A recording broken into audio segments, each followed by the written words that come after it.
Hello दोस्तों, नमस्कार। मैं हीरालाल अंजान, आप देख रहे हैं अंजान लोकगीत सागर। एक अपने देश का सिपाही सरहद पर लड़ने जा रहा, उसकी पत्नी बैठी उससे कुछ बात कर रही है। उसी का वर्णन गीत में किया गया है। दोस्तों, गीत अच्छे लगे तो लाइक शेयर कमेंट करना तथा हमारे चैनल को सब्सक्राइब करना। धन्यवाद। सिपाही अपने पत्नी से कह रहा है, सुन सुन गोरिया खबरिया जियर पदैले तू धीरे हो, हमके लड़ैया लड़ाई कतारी है गोरिया, हमके लड़ैया लड़ाई कतारी है गोरिया, रखियो कर जवाना धीरे हो।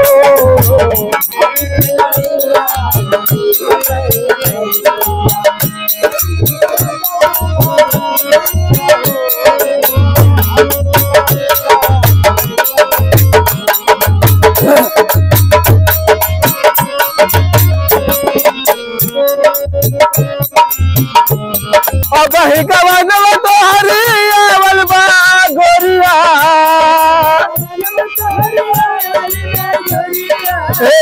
बही गवानवा तोहरी आवल बा गोरिया, नाही दुनल भई चीर हो,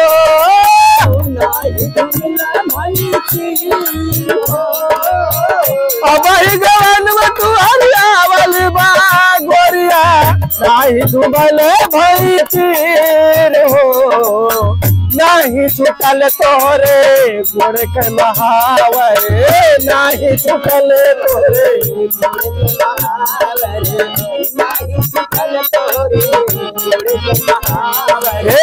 नाही छुटल तोरे गुड़ के महावर, नाही तरवा गंभीर हो, नाही छुटल तोरे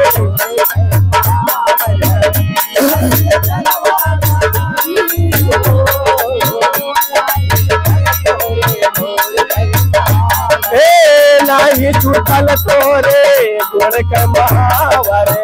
नहीं तरवा गंभीर हो, नहीं छूटल तोरे नहीं तरवा गंभीर हो, नहीं छूटल तोरे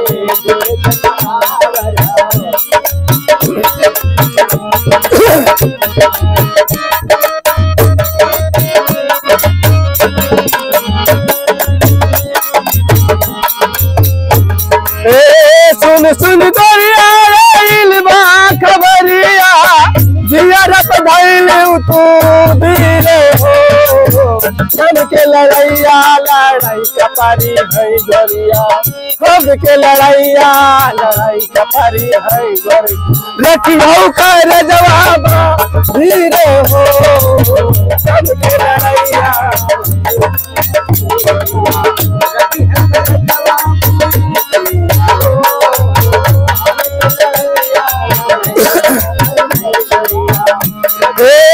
रच रच जमना बनायु है गोरिया,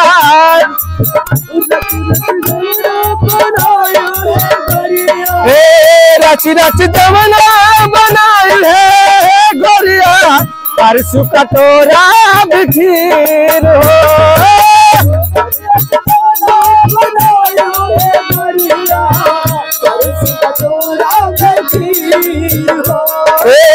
रच रच जमना बनाए गोरिया, परसु कटोरा बिखीर हो, खैला खैला मोरे रण के सिपहिया, खैला खैला मोरे रण के सिपहिया, खैला खैला मोरे रण के सिपहिया,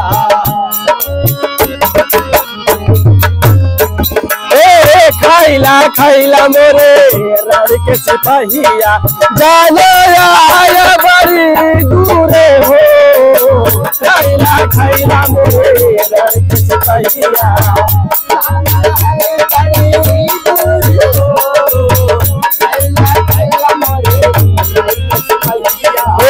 सुन सुन गोरिया